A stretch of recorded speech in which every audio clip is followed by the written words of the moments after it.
Hello there, everybody. Welcome along. It is your Sunday notification to say that we are doing Talkin Con, a cup of tea with an Englishman in San Diego, and the countdown's live, and we're all ready to go. And we're on the right time, or on the time that I would usually announce that we're doing this.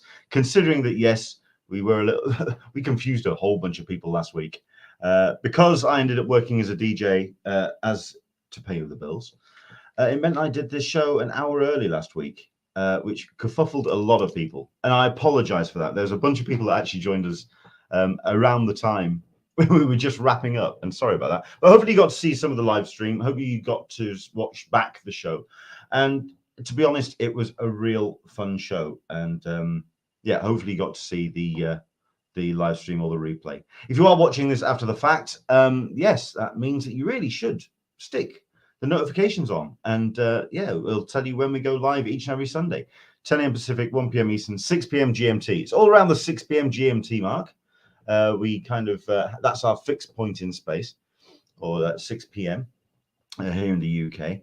And the only other news really that I have is that well, we as well as the YouTube and the Facebook and the Twitter and the Twitch that we go out to, we are now going out to LinkedIn.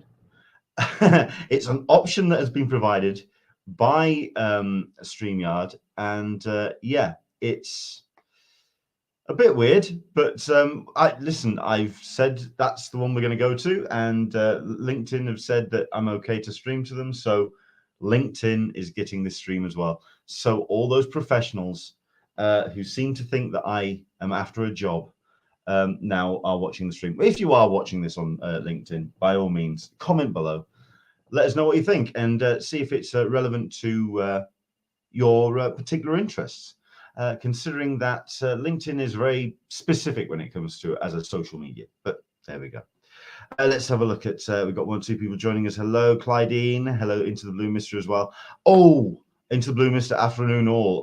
I have just got in from watching Star Trek 2, Wrath of Khan at the cinema. It was epic. You lucky bugger. I was hoping to see the new high-def director's cut of the motion picture, and I missed it. I wasn't able to see it, but yeah, there we go. So yeah, plenty of stuff to talk about today, including a live report from a con and a very, very exciting Kickstarter. It's going to be a packed show. Let's do this, shall we?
Hola, welcome along to Talkin Con, a cup of tea with an Englishman in San Diego. My name's Leonard Sultana, and each and every Sunday we talk comics, Comic-Cons, and all the stuff and nonsense we get to enjoy at such shows. Welcome to you.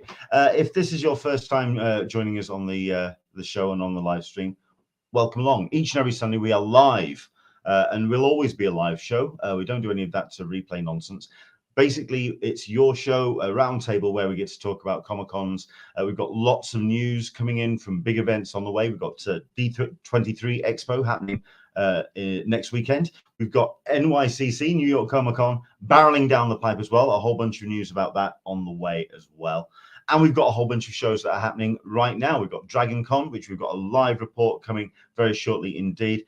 And there's plenty of creators making new and exciting work and getting that out in various manners, including crowdfunding. We've got Kickstarters, which we're going to be showcasing a bunch of over the course of the next couple of weeks. We've got a great Kickstarter next weekend, which we're going to be showcasing, Thunderchild, which is based around the War of the Worlds universe, which has been put together. We're going to be showcasing that Kickstarter next Sunday.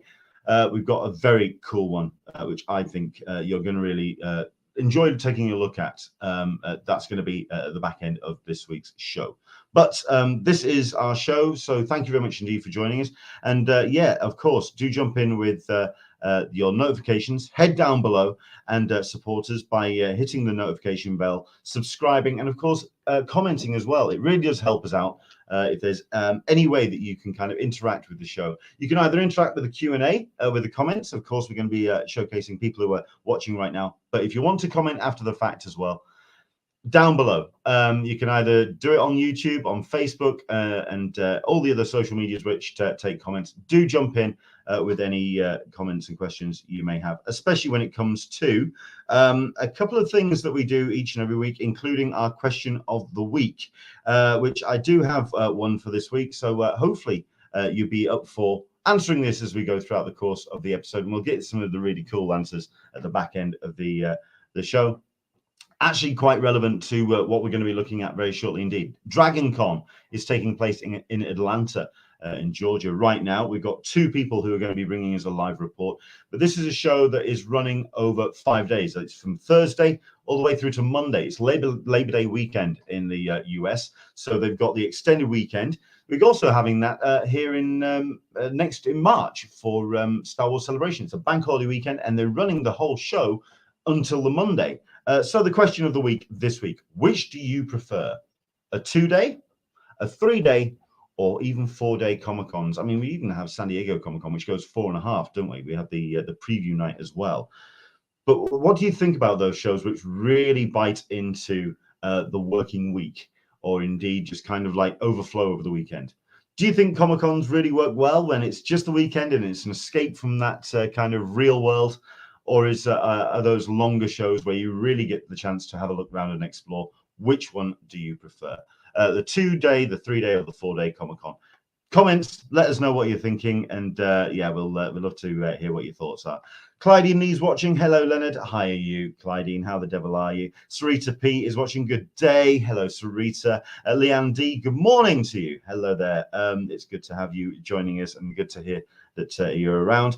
Andrew Dickinson, I today have mostly digging up the drive. Well, you know, things for occupiers. I've been hanging lightsabers. So, you know, we all have things to do. I've actually now put my lightsabers up on my beam up in the attic, and it looks very impressive, actually. So, yeah, I've got the official lightsabers from Galaxy's Edge up and mounted. Andrew Dickinson is starting already with a conversation about the question of the week. 4 days, get the most out of it. Do you think that's the case? Certainly with the big cons, when it comes to New York and when it comes to WonderCon and DRAGONCON and all the big events which take tens of thousands of people involved, that's when you've got more space to explore. But can you get fatigue of that and you start kind of running out of things to really kind of get your head around? Veronica Nunes is watching as well. Good morning, all. And you've got Clydine, who's reminding us that WorldCon in Chicago is just ending today. So it's a 3-day con. Let us know what you think, thoughts about that. Into the Blue Mister, is that a Babstar Batgirl t-shirt, Leonard? Very cool. Yes, it is. It's one of my favorites. It's a WonderCon Babstar. I'm a big fan of that. And as it happens, I was wearing it to a con and Babstar was there, and I didn't realize until I was stood in front of her. That was particularly weird. But there we go. Right. Let's dive straight into it then. We've got ourselves 2 people who are joining us, and we have got ourselves live reports from a show that is happening right now in the delightful town of Atlanta in Georgia. We have ourselves Jeffrey Venture, and we've got Karma Savage who's joining us. Hello there, how the devil are you? Oh, we've got waves and everything. How are we doing? Jeffrey, how are we doing? Hello. We are doing great. Yeah. So, I mean, okay, we're up on the top level of the vendors halls over in the America's Mart right now, on my side anyway. Okay. Yeah, because you're not side by side. You are exploring the different parts of the con for us, which is great. So that's where you are. Carmel, where can we find you at the moment? Where are you? I'm actually at the Hilton Hotel, which is not, it's right next door to America's Mart. Okay. Not that far. Yeah. So yes, please do show. Well, number one, hello there. It's good to see. It's great to see your faces. It's good to see you. Thank you very much indeed. Yeah. So WonderCon, DragonCon is always touted as very much a lively con. It's one of those. It's a con which has got a lot of energy to it. Yeah, absolutely. I mean, for yourself, how's it been this weekend? In terms of the energy, how's it felt? I'm not going to say post-pandemic, but certainly in that kind of like post-lockdown kind of world, how has DragonCon really kind of brought itself back to the fore? Karma, we'll go with you first. What are you up to? Okay. So what's your thoughts? The one thing I love about DragonCon is that they repeat panels throughout the con. So if I missed, like for instance, the boys panel, there were some cast members from the TV series The Boys. I missed it on Friday. It's repeated on Saturday, and it's again here on Sunday. The same cast members. So you know, if you only have a Sunday or a Saturday, you can always see the panels that you want to see because they repeat every day, all 5 days. That's really Depends cool. on the cast also. So yeah. That's really cool. It. But, yeah. I mean, what would you say is the focus of DragonCon for you? Because I know just how big and important cosplay is at DragonCon. But are the panels a big thing at DragonCon? Is it something that people? One reason that you know, I attend a lot of conventions, and the main reason I like DragonCon is for the little undiscovered panels, the smaller panels, you know, like the writers, the comic creators. They had a 60th anniversary Spider-Man. They had like all the writers, all old school writers of the Spider-Man comic. There was Ramita Jr. or Senior, I can't remember.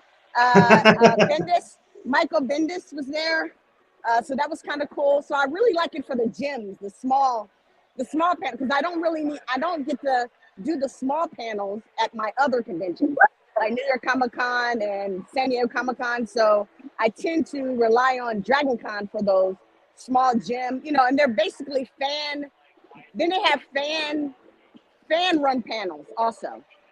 That's the majority of them are fan-based panels that we call tracks. So there'll be like a horror track or a fantasy or sci-fi track of a slew of different panels from any fandom, every fandom you can imagine. I attended a Candyman 30th anniversary panel last night. That was all, you know, it's all fan-based and fan-run and fan-moderated. So it's really cool. Oh, right, okay. That kind of stuff, yeah. Now you see, that's the kind of show that the kind of presentation I'd expect Tony Todd to show up at, because Tony Todd will show up at, he'll show up at the opening of an envelope. So yeah. So it was great. Cool. I'll definitely say the same for my experience with the panels here at DragonCon. I can only speak to my experience at San Diego Comic Con. This is my first time at DragonCon, but all the panels that I've been to so far, I've been doing the really small ones, and it's been really cool. Like, I've met a lot of people just like that are part of the industry, creators in the industry that you don't hear from, and getting to talk to them about their on the ground experience in these kind of projects. It's really cool to have those really close, intimate experiences. You know, I was the only one in the front row for one of the panels I was at. It's wow. Yeah, it's really cool getting to see have that really small panel experience. What's it been like for yourself, Jeffrey? I mean, knowing and hearing what DragonCon is like, and even I've seen the videos online of this weekend. It's a rowdy show. What you've heard DragonCon can be like, for what it's been like for your first time. I mean, what's that kind of different been like in your head? Yeah, so I think there's just a lot smaller space to fit a lot more people, right? By comparison to San Diego Comic Con, it's stretched out over a much larger convention center that's all in one place. We got multiple venues that people are cramming into, and lining up around buildings to get into. So it's just it ends up being these really tightly packed areas of people trying to get to the things that they're trying to get into. the vendors hall here actually had a line almost all the way around the building to get in this morning, and they looped through the parking garage just to make sure that they weren't taking up more sidewalk space. So there's a lot of people that have a lot of passion. The cosplay out here, the heart that people are putting into the cosplay is insane. Just like, yeah, there's some really passionate people here. It's really cool seeing so many people so excited to be here. I mean, I'm going to return to Karma. I mean, you put your effort in on your cosplay. It's looking great. Thank you. Yeah. How is it as a cosplayer at Dragon Con? Because yeah, people are really cool and really up for their cosplay. I mean, how does that kind of like bite into your experience? Because you're getting stopped, you're getting asked to get photos taken and all of that. How's it as a cosplayer? Did you recognize my character? Are you familiar? You're a comic book reader. It looks familiar. Okay, I'll take that. Because I thought it was a gamer. I thought it was a gaming character. Actually, this is Princess from The Walking Dead. Okay. Princess from The Walking Dead. So just look her up. I think she's issue 190 of right. the comic. No, 181 of the comic book series. She's the cover. So go look that up right after your stream. So cosplaying. That's 90% of these attendees of DragonCon are cosplaying some sort of something. That's one thing I like about DragonCon, because you'll see almost everybody. You almost feel like the odd person out if you're not in costume of some sort. And then Sunday, one thing I like about, so DragonCon is across 5 host hotels. That's one reason why it's so crammed, is it's, and then as you can see, I'm in the Hilton Hotel, but the main big ones for cosplay are the Hyatt and the Marriott Marquis. So right now, I'm sure there are a few hundred cosplayers in their hotel right now getting ready just to come out at night at the Marriott Marquis and the Hilton. So I know it'll probably be 4 a.m. for you in the morning, but if you want to, I'll put a glimpse of what it looks like at night at the Marriott Hotel for cosplayer. It is insane. That's the last time I saw George Perez. He was walking around the Marriott Marquis at night. Nobody bothered him later. Oh, can you hear me? Look at it. Yeah, we got you. Okay, George Perez. I saw George Perez in 2019, and he was walking around the lobby of the Marquis. Nobody recognized him, Leonard. I couldn't even I was trying to get over there, but it's like 10 people deep of cosplayers, so I couldn't quite reach George Perez. But just the moment of looking at him, looking at the other cosplayers, it was a great moment just to see him, to watch him. He looked like he was like a kid in a candy store, but that was an awesome moment. But yes, so the cosplay game, this is the con for cosplay for sure. And I'm actually going to a Black Geeks of DragonCon cosplay photo shoot in about 30 minutes, about 45 minutes. That's where I'm headed to. So we're gonna do a group photo shoot of everybody and all kind of fandoms and everything. So it'll be great. I'll have to share that photo with you. Oh, looking forward to seeing that. Yeah, I'm fully expecting you to sort of just dash off or have someone take a picture of you at some point. Really cool. You gotta see the whole thing. It's the details. It's all about the details, Leonard, when it comes to cosplay. Absolutely. Jeffrey, I mean, like Karma says, it's certainly a show that doesn't just take place at the daytime. It's not just the daytime tracks. Because it's all self-contained within those hotels, it all spills into the nighttime as well. And from what I've heard about Dragon Con, it's a real energy on an evening as well. What's it been like for yourself? Have you been able to kind of get an early night, or have you just not bothered? Unfortunately, no. I got a baby at home that I've been having to get back to. The babysitter can only stay so long. So yeah, I thought that there was a big dance party that was planned in the Marriott, I think it was, for last night. I was tempted to go that one, but I had to head home. but yeah, just even the daytime energy. Like they got these crazy lights up, and there's music everywhere. Dance party. There was a dance party out on the backside of Hilton when I was out over there the other day, and just people dancing in costume. Just yeah, it's absolutely right. There is a lot of energy here. It's a lot of adult energy as well. This isn't a show that I feel kind of like works for the kids. This is very much a grown-ups con for me. Do you get that kind of energy, or does it feel like it is family friendly? What do you think? I couldn't quite hear the question over. What was that?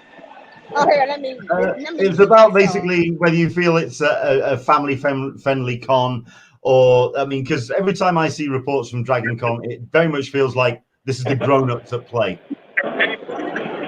Oh yeah, very friendly, very friendly. Yeah, the amounts of people that are taking pictures of cosplay and just chatting with each other, and it's so fun seeing when two cosplayers from the same franchise or TV show or whatever will run into each other, and they've got their lines from their show or their movie or whatever. To just there was I think it was Howl's Moving Castle. A couple of characters from that one got to interact,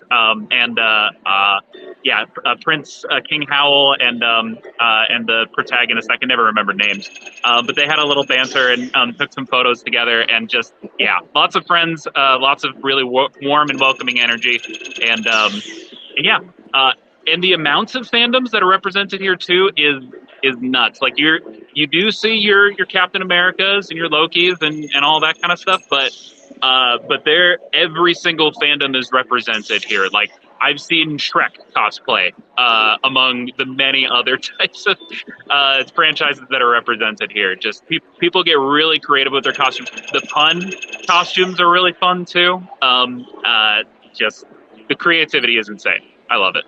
It's really cool. Karma, I mean, certainly the question I asked for Jeffrey was about the adult energy, because I mean, even I saw the pictures from a couple of nights ago of the Bunny Hutch party, which doesn't look like a party that your kids will be particularly up for going to see. Right. Yeah, I mean, would you say this is a grown-up con? This is kind of like, it's every time I see a report, it seems like it's very much 18 plus. Well, we do have the parade, our annual parade on Saturday. And, so you see a lot of families come for that, to look at the costume and the parades. And so, yeah, mostly you see the families during the day. Definitely. There's some children around here. They cosplay also. That's why I love it. You see the little, like, some kid, they had, a parent had their kid dressed up as Predator, like real deal small Predator. So awesome, like detailed up. You see little Freddy Kruegers. I love the horror kids that are dressed up. Little Chuckies, 5-year-old Chuckies. It's awesome. They also have Saturday morning cartoons, like 24 hours. Like in this hotel, Hilton, I watched they had the seasons of Star Trek Discovery running. So you can find stuff like that. Oh, can you hear me? Yeah. Okay. Like you can watch like Star Trek Discovery, like all the seasons running all the time in little rooms in this hotel over here. So you got stuff like that. But yeah, there's cartoon, there's animation, there's stuff for kids, definitely. During the day. Fair enough. Yeah. Oh, and then the grown-ups come out to play. That's fair enough. And then the grown-ups come out to play. Yep. Fair enough. When it comes to the panels that you have been seeing, because you're covering the show as well as attending as a cosplayer as well, but you're also covering it for SecondUnion, which I heartily recommend everyone to go and check out. We are SecondUnion online. You're also checking out some of the panels. What's been the highlights for you for the panels and some of the things that you've been seeing?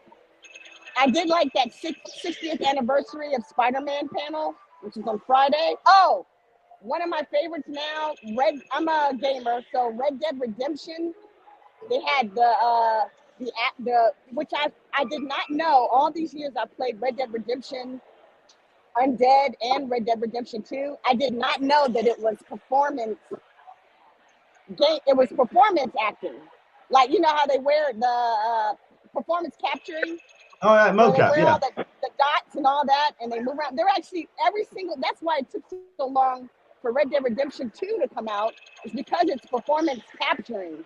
I thought it was just all voice acting, but so that was great to learn. But they were all there. Dutch. I don't know if we have any Red Dead Redemption players there, but Dutch was there, and the main characters. I'm getting hot right now, so my brain is like melting. I got to get this cosplay off. I'm not a professional. I don't know how these cosplayers do it, but they spend all day and night in their just standing in the lobby all day, all night. That's all they're doing. Wow. I don't know how they do it. It's when I see multiple cosplays as well. That's the thing. It's just multiple Yep. cosplays, multiple days.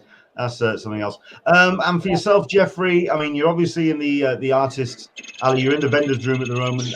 Is there any creatives that you've seen? Because what's it like for the level of vendors and exhibitors and creatives that are on board? Well, in terms of like the names that we're talking, how high up the tier would you say you get at DRAGONCON? Yeah. So the question is like, are we seeing some of the really big artists show up at Comic? Yeah. So I've seen a couple of artists that I recognize from previous cons that have huge displays over here. I unfortunately am really bad at names, so I don't remember a lot of them. But yeah, but there's a lot of artists that that have their art on display here. And yeah, I personally pay a lot of attention to the ones that are related to Disney, to Dungeons and Dragons, to some of the Marvel franchises, and seeing just the ways that that these artists are able to bring some really fun ideas to those core concepts is really fun. Yeah. I wish I had more context. Right? I'm not great about remembering those artists' names. As a first timer then coming to a show, because I mean, I think for a lot of conventions, it's almost like a year one reset after the pandemic and coming back. For a show, this is your first time going to DRAGONCON. How's it felt for you in terms of getting around, space on the floor? How busy has it felt for you? How close? How open? What's been your take in that regard? Yeah. There's it's been pretty mobile. It seems like the majority of the staff here really understood what they were getting themselves into. With I heard it was 50% increased capacity from 2021. So Okay. so the numbers are back up. A lot of people are attending this con. And they have pretty good systems in place. I was a little bit worried, like I was talking about that really long line getting into vendors halls here. As much as it was really long, I did only spend about 10-15 minutes in the line. They were moving it really quick, and they seem very well organized. I think my only problem is that I don't know the layout of the convention well enough to know exactly where I'm going for all of the events. But yeah, very well organized. They seem to be able to manage the crowds pretty well. And I'll say the parade was incredibly well organized as well. Michael P saying that the parade is on YouTube. Everyone should check it out. We'll have to dig out the link to that. We'll have to show that. Yes. And I mean, the question of the week has been, which do you prefer, 2-day, 3-day, or 4-day Comic Cons? This is a con that is running over the course of the weekend. You've been there yesterday and today. Would you feel that you needed to get more of the weekend to really explore, or was 2 days enough for you? Yeah, I think my sweet spot is probably a 3-day event. I find when I get to the final day of the con, if it's like a 4-day con, that I end up just feeling a little burnt out. Like I've seen everything I want to see. My feet are incredibly tired, and I've done the thing, right? So I end up, I've gotten a 4-day pass at San Diego Comic-Con in the past, and just ended up taking it really easy on that Sunday. So I think 3 days is really where it shines for me. And if wife permitting, she'll be back from a wedding tomorrow, lets me come back to the con for a little bit on Monday. I think I'll come and check out just a few more things. Fair enough. I mean, well, listen, next year, if you are up for going back, we'll have to get you a press pass, so then you can have a little bit more time to kind of really explore and get into it. But it sounds like you've had a lot of fun. It sounds like you've really gotten into it. What have you got planned for the rest of the day? Yeah, so I just have one panel I'm going to on the Skeptics track. It's with a creator called Holy Kool-Aid. And then after that, I'm going to be wandering a bit around the rest of the hotels. I got a little bit of the lay of the land, but there were some party areas, some bar areas that I want to check out, and just hang out and see the cosplayers, meet some cool people. There's something for everybody here, and everybody's so warm and friendly too that I want to make some friends. That's cool. That's really cool. And for yourself, Karma, I mean, the question I asked. I mean, how long have you been there? Have you been through are you doing the whole weekend? Yeah, except for Monday. Oh, right, okay. So, I mean, the question is then, it's a full 4-day con. Is there enough content there to justify the full 4 days? Oh, definitely, yes. Yeah. So, and now I remember you mentioned Babs Tarr. That was another one that I got to sit in her panel of women comic creators panel. A couple of she normally is here, but I don't think she's here this year. I don't know if she's here this year, but that's another small gym panel. It was a comic book women panel that she was in. I love Babs Tarr. She's awesome. Oh, she's awesome. And she remembers you too. I mean, she remembered. Like if you see her that day and you see her again, she's pretty cool. Yeah. Yeah, she is. Yeah, I'm a fan. Yeah, absolutely. That's one that I know. Babs Tarr's here. Search the app. She may be here. Yeah. We'll have to see if we can dig her out and get her on and talk about WonderCon. So that'd be rather cool. DragonCon. But listen, I'm going to let you get off. I've kept you for your half an hour time, and I'll let you get off and enjoy the rest of the show. I asked the question of Jeffrey. Karma, what have you got as well as your photo shoot that you've got? What else are you going to check out today? I'm hitting up a party. You know, I hit one up every night, so I will be at the. There's a wizard ball, a Harry Potter ball is the one that's tonight. And it is wild. So I have to change gear. I've got clothes. That's one thing at DRAGONCON. I have like 3 sets of clothes. I change throughout the day. Yeah, I can imagine it's very much it's a big suitcase con. For all of this cosplay and all the change, all the stuff in there. So that's really cool. Yeah. Listen, thank you so much indeed for coming on. I really appreciate the pair of you giving us a bit of a taste of DRAGONCon. Tell you what, we'll start from Karma. Tell us about where people can find you. Tell us about SecondUnion. Where can people find out about what you're up to? So SecondUnion is a pop culture entertainment news website. We are SecondUnion.com. You can also find me on Twitter at 28 Savage Days or at We Are Second and the letter U. Excellent 27 stuff. days is where I post most. So that's it.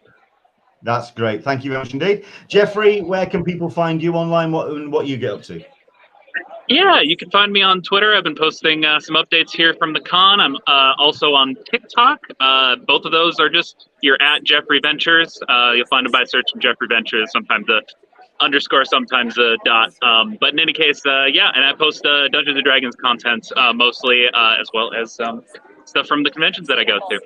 Absolutely. And yes, he also does some stuff on the Convention Collective as well. We just recently posted a video for him, and we've got a couple more bits and pieces which he's done for us, certainly from San Diego. We're going to get those up over the course of the next week or so. But thank you so much indeed for that. Karma, Jeffrey, thank you so much indeed for coming on. And listen, enjoy the rest of your show, yeah? Yes. Excellent stuff indeed. Take care now. Enjoy the rest of DRAGONCON. All right. Yeah. See you soon. See you soon. Brilliant stuff. So there you go. That was Jeffrey and that was Karma. And it looks like a really exciting show. Like I say, I've always been really interested about going to DRAGONCON, if anything, for the energy that you feel. It really does feel like it's a real kind of a show with a lot of adrenaline involved. And it's certainly a show that I'd love to attend. Solicitor Smeg, having a hotel room at the con must be awesome. Be able to take a break, take a shower, and a nap and a recharge. It must be great. But that's the old man in me talking. Yeah, listen, I get that. I think that's the reason why we all kind of go for the the hotels really close to the conventions on occasion, but that's really cool. But yeah, I think I'll definitely have to try and dig out the parade on YouTube, because I have seen pictures of it, and yeah, they went all out. I mean, there was a Star Wars element to it where what looked like an almost full-size kind of Jawa crawler coming through, and you just go, "What? Someone's put some serious effort into that." And every time I see cosplay coming out of DRAGONCON, that does seem to be the thing I take away. Really, really cool. So there you go. And Michael P is saying maybe DRAGONCON next year. I'd love to go, and yeah, we'll see what happens. That's really excellent. So there you go. That was DRAGONCON. That was our live report. And now we're on to our second part of our show. Before we do that, of course, we want to remind you, of course, please do like and subscribe, follow all of our social medias best you can, and please do support us by heading to patreon.com at patreon.com Englishman SDCC. And also, we also have our Patreon supporters who have been fantastic. Let's do this one because it's full screen. There we go. Our Patreon supporters who have really kind of supported us and really help us out. Every single penny goes to our writers and our contributors. We've got Jeffrey that gets a bit of money for doing some writing for us and contributing. So every single penny goes into the hosting of the site. That usually gets done in one big hit. Part of the year. So now every single penny goes into supporting our writers. And of course, if you do want to write for us, if you want to email us at admin at theconventioncollective.com, if there's anything in fandom that you want to support and want to kind of showcase, do let us know, because what we can do is we can provide you with as much of the resources to review those bits and pieces, and then also the space online, which we can kind of promote from there. So there you go. That's us at theconventioncollective.com. But what we do like to do as well on the website is showcase some amazing crowdfunding efforts. Like I say, we've got a couple that we're going to be doing over the next couple of weeks. We've got Gustavo Fargas, who's going to be joining us in the next couple of weeks. Looking forward to speaking to him. And we've also got the team behind a great Kickstarter called Thunderchild, based in the H.G. Wells War of the Worlds universe. That we're going to be doing next week. The one that I'm going to showcase this week is something which I'm really excited about talking about, because it really is a really dynamic and unique piece of work. It's something which, if you didn't get the chance to see it for yourself, you'd almost wonder if you dreamt it. It's very much like a fever dream. But the thing about it is, whereas most kind of fever dream comics or graphic novels, it feels very disjointed, this flows like your actual dream. And that I've put down to the person who's behind it. And it is Gareth Hopkins, who's joining us. Hello there, Gareth. How the devil are you, sir? I'm really good, thank you. Good evening. Good evening. And I hope that intro kind of does the work justice, because it's, I mean, I've been reading it over the course of today and yesterday, and this is explosive. Well, I mean, let's put it back on the screen so people can see it. Explosive Sweet Freezer Razors, which for a start is one hell of a title. It's something else. It's up on Kickstarter, and I think the thing to kind of take away from it is, like I say, that as a piece of work which kind of flows from page to page and theme to theme, a lot of care and attention has been put into the way that this book has been constructed. Yeah. But it definitely feels as well, in kind of rolling back from that, that there was a lot of very distinct ideas that you were kind of talking about, because it is broken down into to chapters. Yeah. Let's talk about the actual conception of the book. Just talk us through Explosive Sweet Freezer Razors. When did this book really start coming together as a project for you? So it sort of came into like the idea of it sort of came in bits and pieces. The actual title, I can't even take credit for myself. It was a poet that I worked with on another project called Found Forest Floor. There's an American poet called Eric Blagsfed, and he had written, and he writes very concrete poetry. It's very abstract in itself. And then I just took, he for Found Forest Floor, he sent me this big document, and I only used half of it for the actual book. So the other half I'd been using in bits and pieces. And so some key like phrases from it just kept floating back to me. So Explosive Sweet Freezer Razors was one of them, and Moon Puke as well. I can't even take credit for that title because that came out of his work. That's a hell of a title. And so I, after I'd done that, and I released Petrichor, which is like an autobiographical comic, which is very much about me. And it was really well received, but I didn't want to do another comic which sort of strip mined my life, because I found what I was doing after that was that everything that was happening in my life, I was thinking, how can I use that in a comic? How can I turn that into content? And it's just a really miserable way of creating. So I was like, right, everything I do from now on, I'm going to take myself out of it. I'm going to make genre comics in my style, which is abstract, as you can see on screen. And I'm going to like just make loads of pages, and then I will like take a section, use those to tell a story, like lock it off, release it, and then and I thought, like, in a year's time I'll have enough for a book. That was 3 years ago, so it's taken that long to do. It started off with A Hill to Cry Home. So for Hackney Comics and Zines Fair, which was in 2019, I didn't have anything new to sell.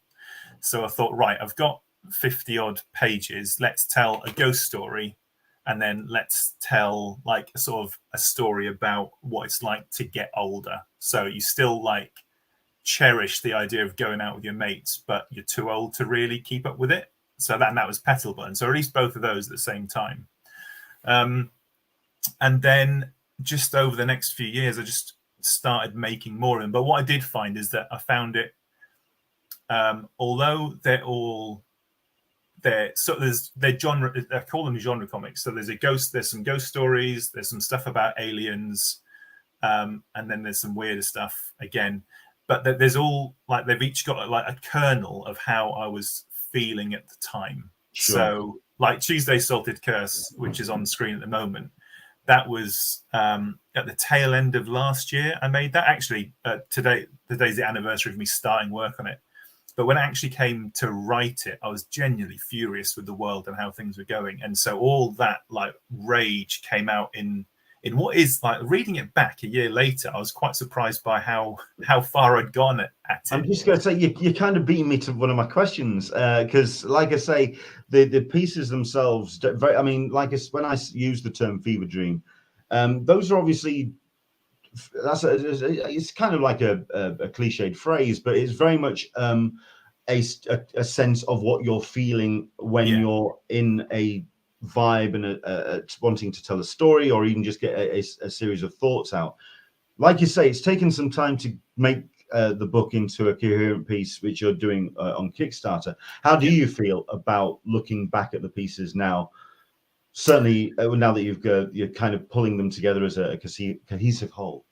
Yeah. So there's certain ones which I was surprised going back to. So like I said, with Tuesday Salted Curse, once I put it out, I didn't revisit it again. I didn't go back. And so I knew that there was violence in it.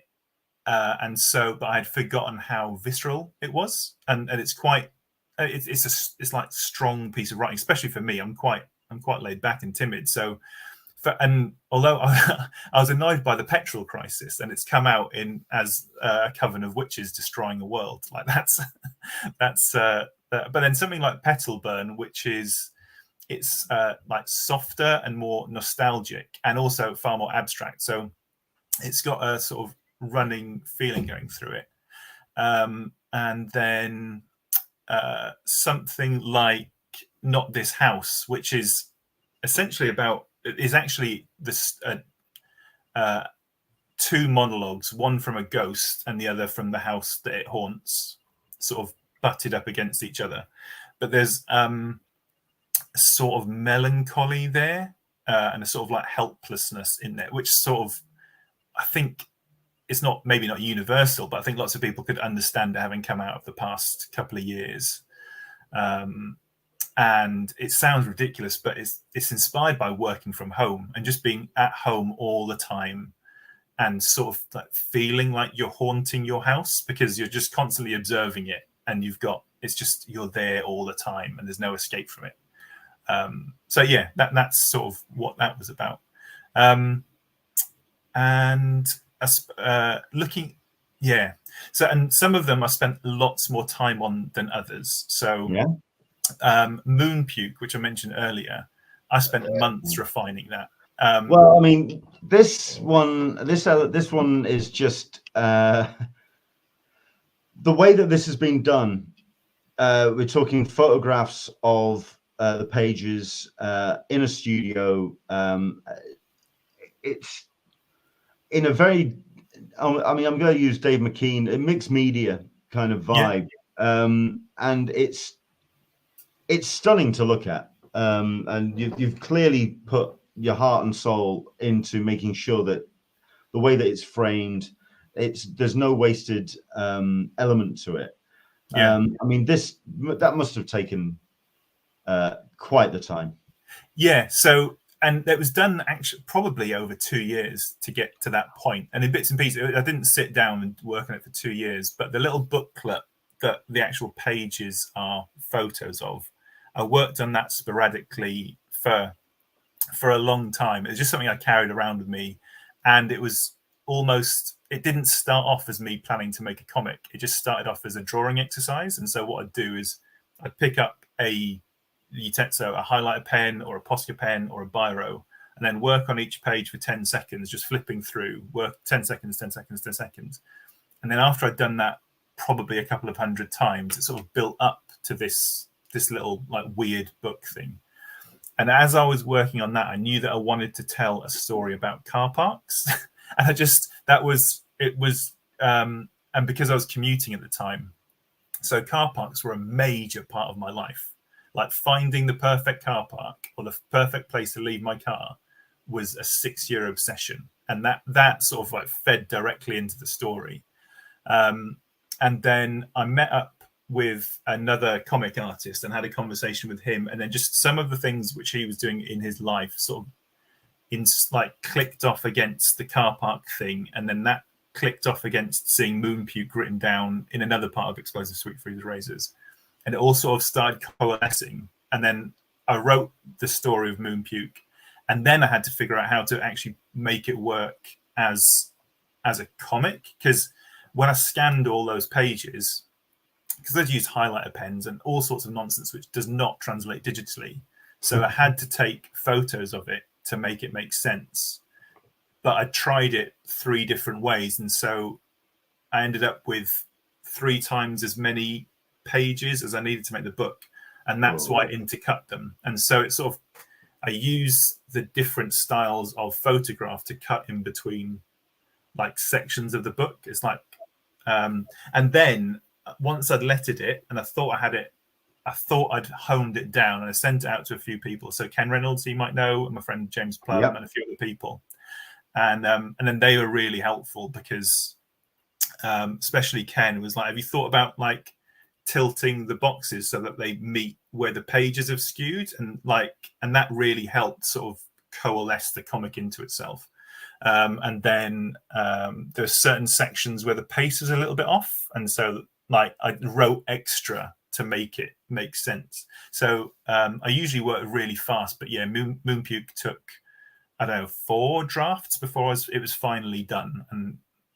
And what was annoying is that I'd had this idea that I would make really ugly covers to go with them. For the print, I did a print edition of 10, just like printed off at home.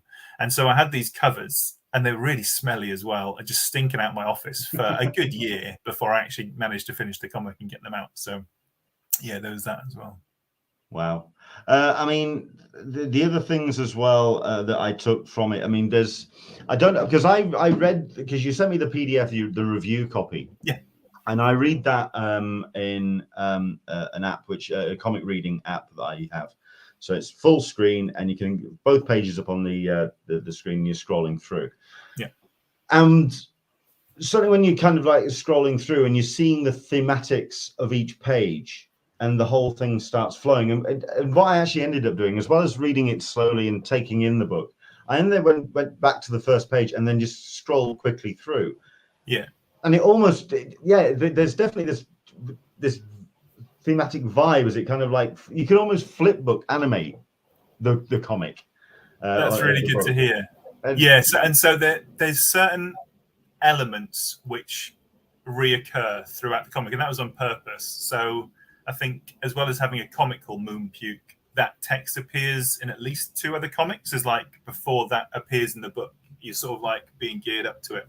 And there's probably a few visual elements as well that sort of repeat throughout the comic, because I knew that I wanted it to coalesce. But then when it actually came to, you mentioned earlier that it sort of flows, and that took a while to get to as well. So, that's where I'm going to kind of jump in, because I remember seeing a quote by somebody who was talking about the book. Now, it might have even been something that you mentioned as well, is that the idea of each chapter or each element of the book like a track on an album. That's Ramsey. At which point you then, I'd love to know what kind of artist do you feel the album would be? Who would you say that it would be an album by? So I mean, it's very heavily influenced by music. So how I control rhythm in it is very influenced by people. I don't know. There's a rapper called Doswan who's been in lots of different bands and done lots of different types of music. So there's him, and then also Captain Beefheart. So both as a visual artist and also as a musical artist. And as much as taking sort of ideas of, and especially something like Trackmaster Replica, where the rhythms are so off, and yet if you stay with them long enough, eventually sort of like, until you get to the point where Ella Guru is like a normal song to listen to. That's like a pop song, even though it's really like weird and fractured. And so having someone had made something so different allows me to feel that I can make something different. So as well as like taking direct influence, there's also like the sense of being allowed to do things which are different. So in terms of like who the album would be, I don't know. I listened to a lot I was trying to think of this when I was coming up with a question, and I mean, yes, the first reference you go with obviously is Zappa, but I equate the whole thing to, when I was reading it, to Monkey's Head. That kind of that real sense of the corners of your mind are pulling at the attention of the story, and then all 4 just kind of come together at the back end. And which, when I think of Head, that's how, because it's almost like the 4 corners of the id are just kind of fighting each other, and then they kind of like come to some kind of agreement at the back end of the album. And I kind of get that from the book as well. And I suppose there is a sense of that. I've not heard that specific album. I'm not very. I haven't heard a lot of Frank Zappa. Like, I spent a lot of time in my late teens listening to Beefheart over and over again, just like that becoming part of how I perceive culture. But no, it was. And there's a band that Doswan was in called Subtle, and they had like a 6 album, 3 albums and 3 EPs cycle, telling a story in a non-linear way. And that really affected how I approached this project, certainly, because you arrange the tracks or the comics by how they'd work listening through to them, rather than how the story would be told. And that's sort of how I approached it. And then, I mean, the other thing is that there's 2 like dense black and white comics in here. And then the rest are color, so making sure that he didn't butt too much color against itself, and then too much black and white. That was just a sort of visual cue to sort of keep the tone constant, even though it was dipping up and down. When it comes to this kind of project, I'm curious what kind of feedback you were getting from any kind of peers, any friends, or was this something that you wanted to, because it feels deeply personal.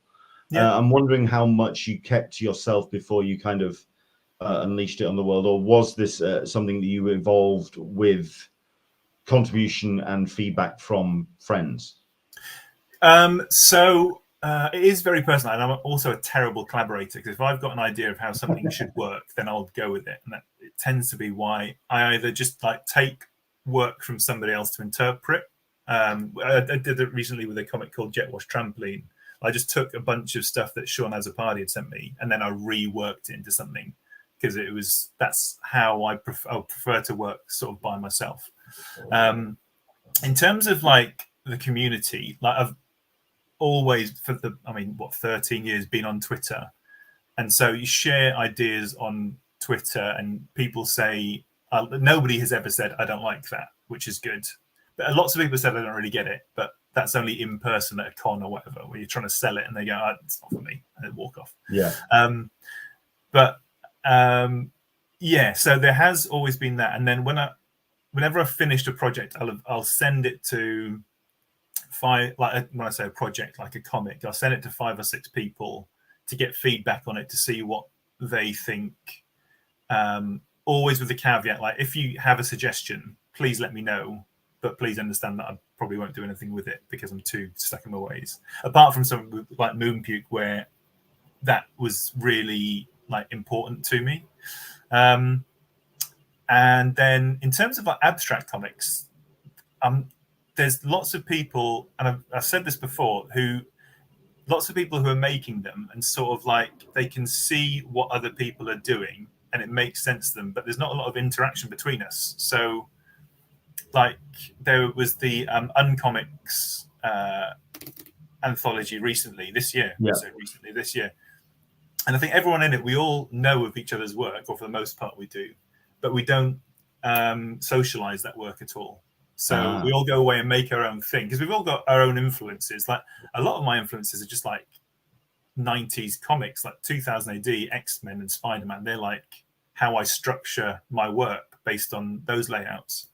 Whereas a lot of my peers in abstract comics have different touch points. So, and like there was a show I did, and this is years ago in Bremen, about abstract comics.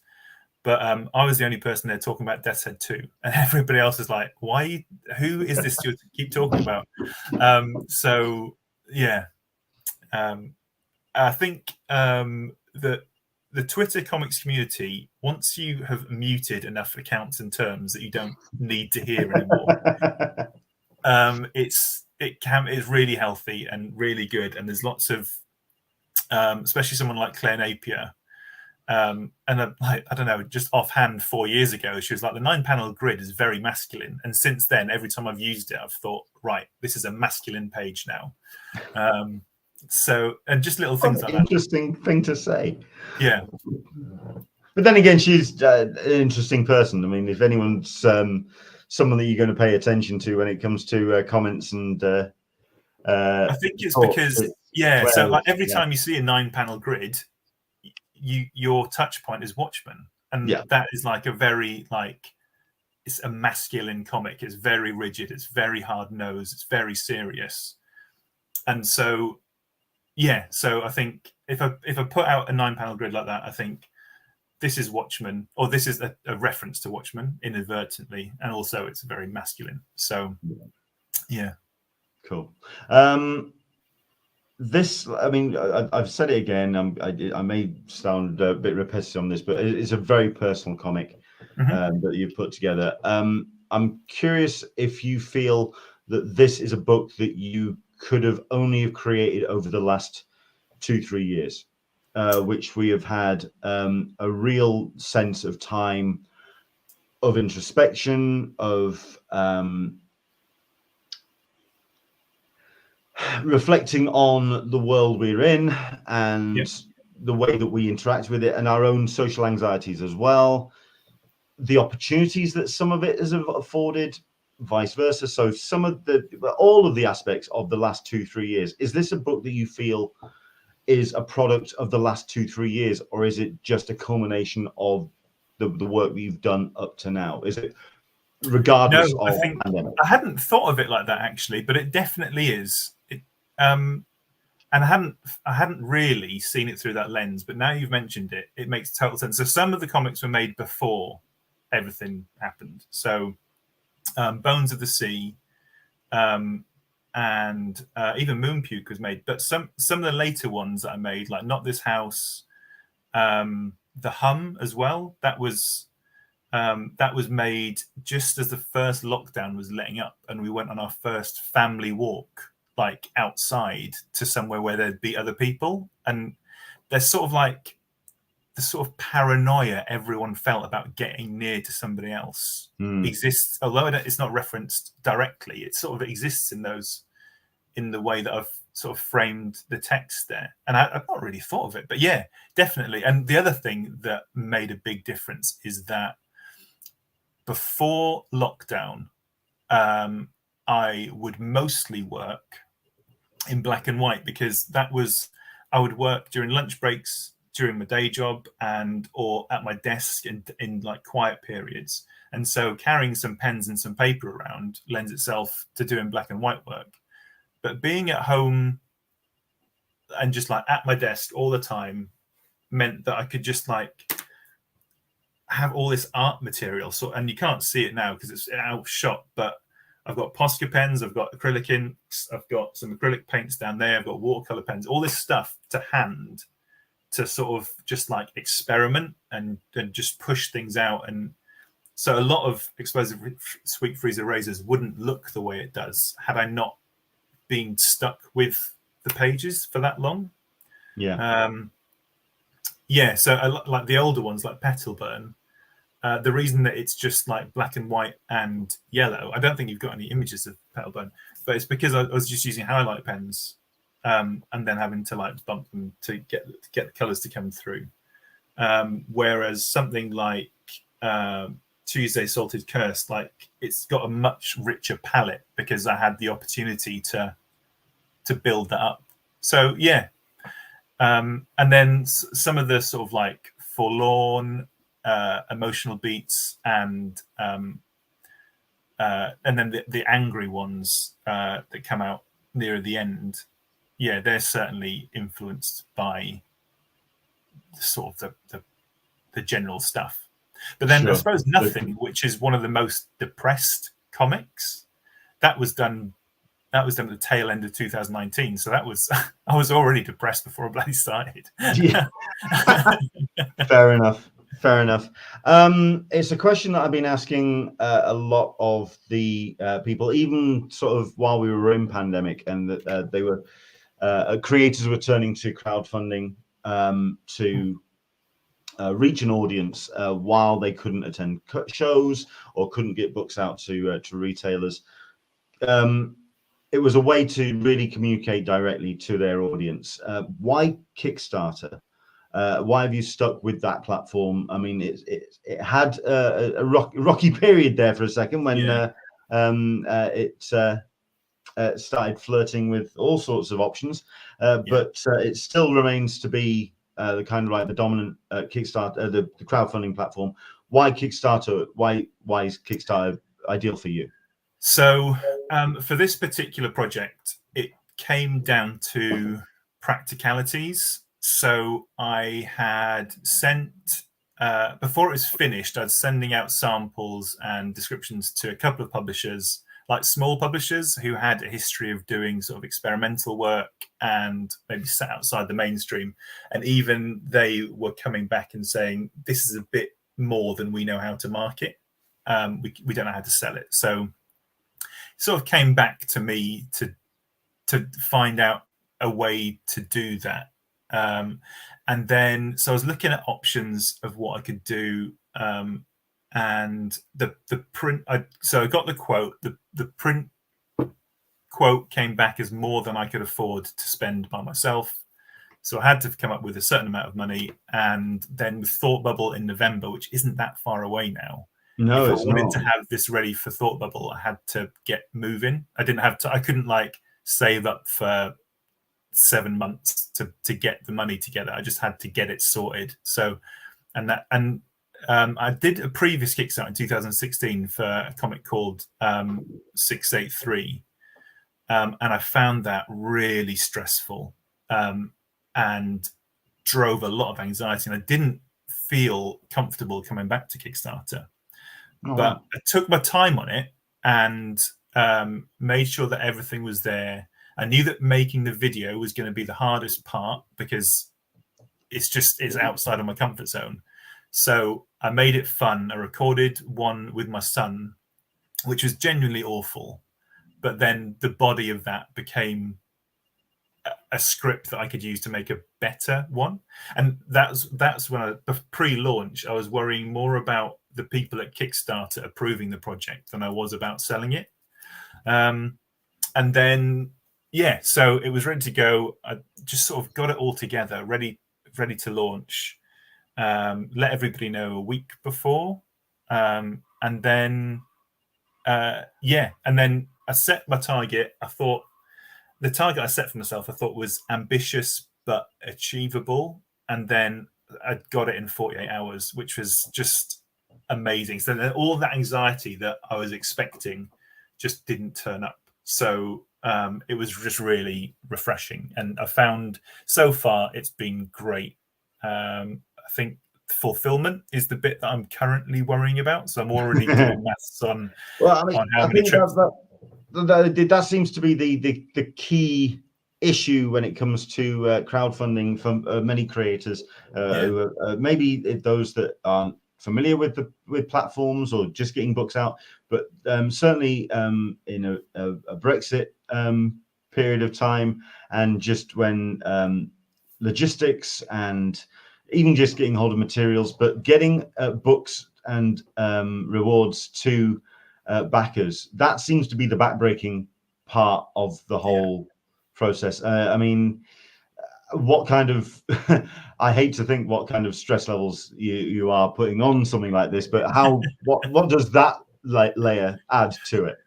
I suppose knowing it's coming, it helps.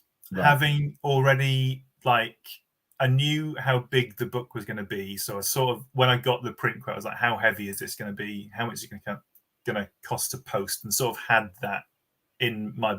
Hello. So it's just sort of pre-planning for that. I think I hadn't what happened was that it got made a Kickstarter project we love, which I wasn't really expecting. So half the backers are in America, who I don't know. That's the other thing, because I haven't spent a lot of time in the backers report because I don't want to make it weird. But they're new people. They're people who've just seen this. They've seen this weird video, and they've seen links to other stuff I've done and decided to go for it, which is amazing but unexpected. So I'm just knowing that I've got a bunch of customs forms to fill out, figuring out if it's going to Europe, what VAT I need to add on, stuff like that. So yeah, but knowing it's coming helps lessen the anxiety. With the previous one, it was the other thing about 2016, we all remember it, Brexit and Trump. So that did not help my sense of anxiety. It was just a constant hum of everything's awful. So yeah, fair enough. Part of it, when I also speak to comic creators, even those that are doing Kickstarters, they're sort of directly interacting with their audience, they really get a lot of either validation or just a real sense of how the book is being received by that face-to-face interaction. Like you say, Thought Bubble just around the corner. What's it been like for cons in 2022? What cons have you been doing, and have you been able to share the project as it's ongoing with people face-to-face? So I think the last big con I did would have been Thought Bubble in 2019. So it was a long time ago, and Bones of the Sea came out for that, and that did far better than I expected to. And I printed off 30 copies at home, which was a lot of effort, especially the way I did it. But they all sold out while I was there, and so that earned enough that I could get another print run sorted. Being somewhere like Thought Bubble, you've got an audience who aren't there just for superhero comics. No. So they're just sort of like looking at what's there and willing to experiment to find something new, which worked really well in my favor while I was there. And that's the sort of cons that I tend to table at, whereas I've spent as much time volunteering at cons as I have actually like selling at them. So I used to be on the crew at London Super Comic Con while that was still running. Yeah. And then did MCM in 2019 as well, just sort of helping out there, and I helped out LCAF as well. So my experience of the bigger shows is always sort of halfway behind the scenes, not enough to know what it takes to organize it, but enough to be useful. And yeah, I've always really enjoyed those experiences. I did the Lakes when 683 came out, and that was because you've just got people walking in off the street at the Lakes, right? It's much harder to sell. Like, if someone's idea of comics is the Beano, Eagle, 2000 AD maybe, selling them on a non-narrative and like personal anthology comic is really tough. Yeah. So I'm curious how this year's Lakes is going to be, actually, because I mean it's even less passing trade. At the end of the day, Barrow and Windermere, it's people who are going there for the lakes, for the camping, for the water sports, and yeah, to have a Comic-Con just suddenly drop into Barrow. I'm curious how, certainly for passing trade, it's gonna work out. It basically, if you are going to the Lakes Comic Art Festival, you are going to the Lakes Comic Art Festival. Yeah. It's a very captive audience in that regard. But because Kendall's quite big, so even though it's like one place, it's still spread out, and you've got to, while you're there, you've got to like make an effort to get to places. So maybe if it's a more concentrated space, maybe that'll help people. I'm going to try and go at least one of the days. I'm hoping to go on the Sunday. Fingers crossed I'll be able to make it up there. But that's all down to work and availability. And yeah, I mean, it's a trek to get to the Lake District. Whether I'd like to sleep or not. Then I mean, I'm even tempted to just take the tent up, because I can imagine just so like on the lake, it'd be rather nice to just go camping and actually I'll get the tent out and we'll do. I don't know. I haven't decided yet. We'll see what happens. But I'd love to go. There are people who enjoy sleeping outside in November. I'm not. I'm not one of them. Yes, but in Kendall, that usually involved a gin joint of some description and no tent whatsoever. But we'll see how it goes. But no, it's really cool. And not only that, it's great that you're taking the book out to cons as well. And like you say, it's a project which had a very modest there you go, a very modest goal of £1,100. You just had some more drop in. I've just spotted it. I saw the numbers. I saw the numbers go up as we were talking. So whether someone's watching and is backing right now, that's great. So you're up to 2,100, nearly £22,000. But I think that's also down to the tiers that you've gone in, because you've gone very cheap to invest in. So it's not a massive risk for people to go into, and they can really kind of go in and go in at a cheap price and really kind of and still get a full package. You've got the PDF at £5. You've got the print of the book at 15 and the print and art card at 20. It's very affordable, and I think it's a really great way for Kickstarters to go. Like you say, it's like I say, 15 days to go.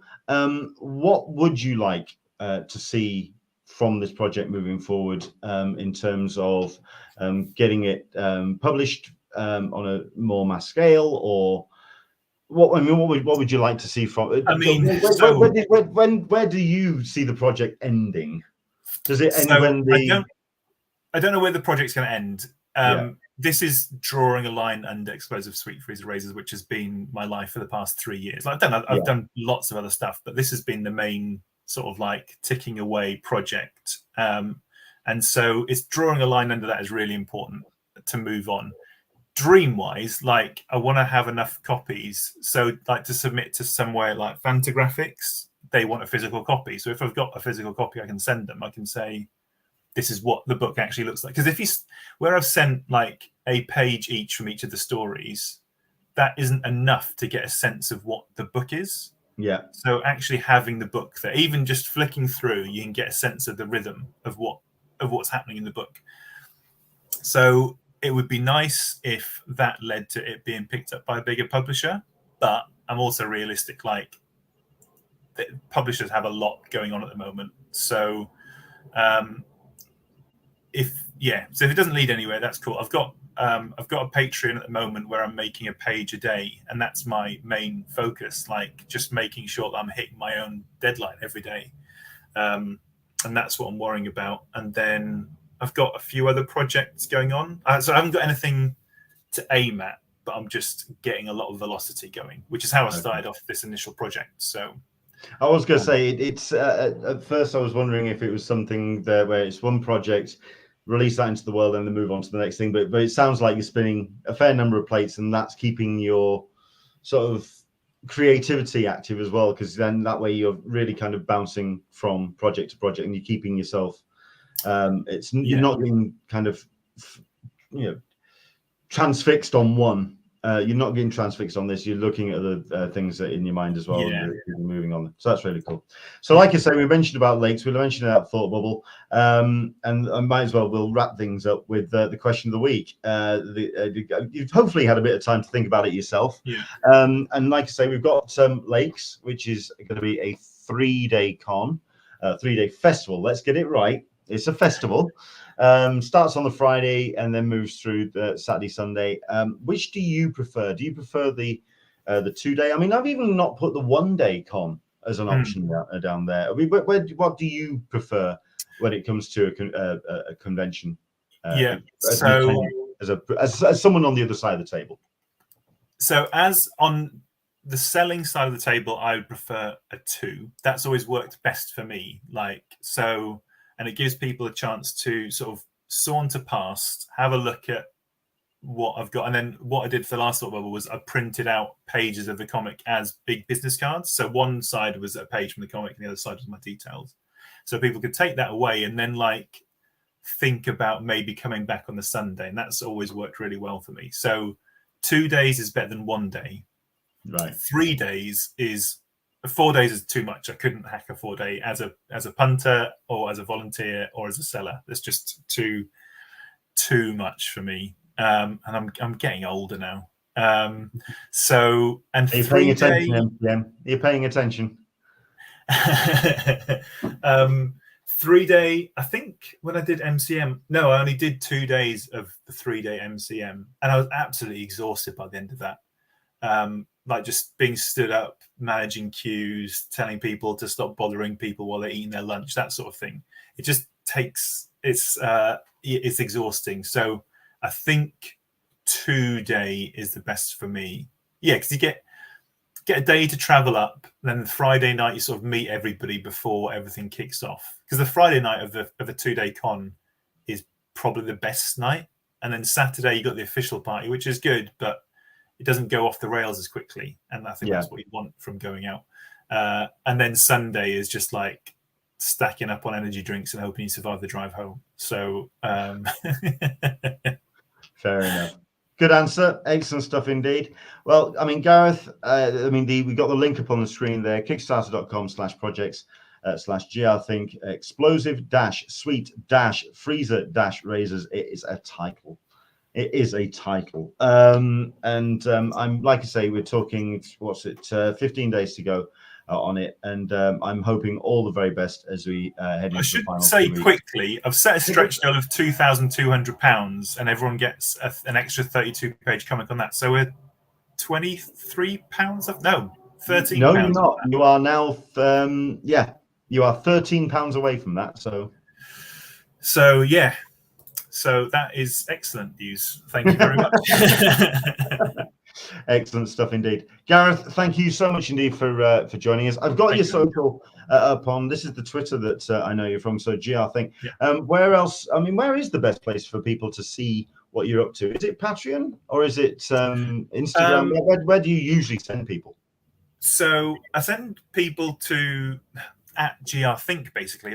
It's @grthink, but everyone says grthink, so I've started doing it now. So my website is grthink.com. Instagram is @grthink, and that's Instagram's got lots of process stuff, and I've started doing reels of how I make stuff as well. Twitter is a good place, and then there should be links to Patreon from Linktree somewhere, and so there's like a tagged section of public posts, which is like 58 pages now, where you can just scroll through everything that I've there's 7 times as much locked behind the paywall, which is only £1.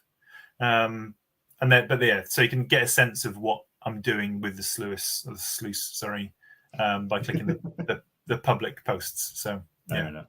Excellent stuff. Well, I hope people go and visit and check out not only Explosive Freezer Razors, but also your other work as well, because you have a fine body of work behind you.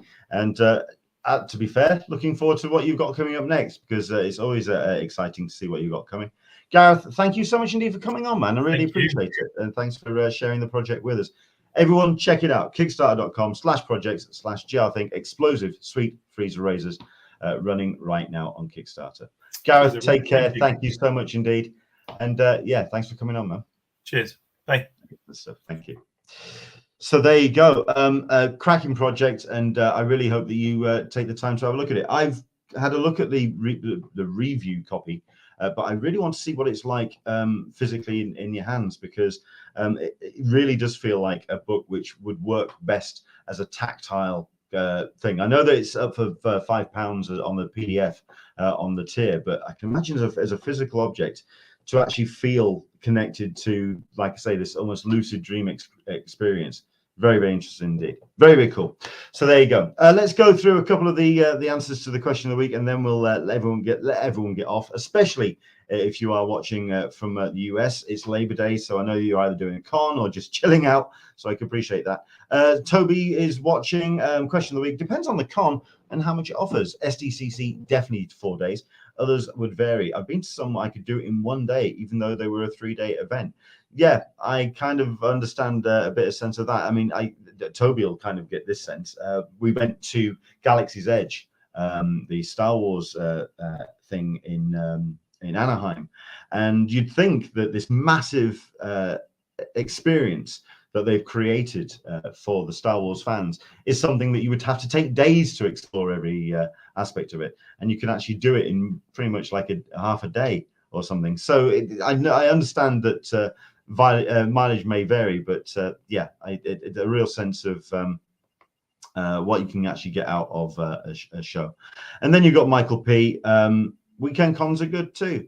For myself, I quite like the 2-day con. I like that sense of exploring the show and really getting around and sort of bouncing from table to table and talking to people as much as you can. And then on the Sunday, get the money out and finalize that deal, and then head off and kind of enjoy the rest of the weekend. But there we go. What do you think? If you're watching this after the fact, if you're not watching the live stream, jump down on the comments below. Tell us what you think. Which do you prefer? 2-day, 3-day, 4-day? I've got it. I didn't put it as an option. What about those 1-day cons? Those real special kind of events which only just take over the space of a day. What do you think?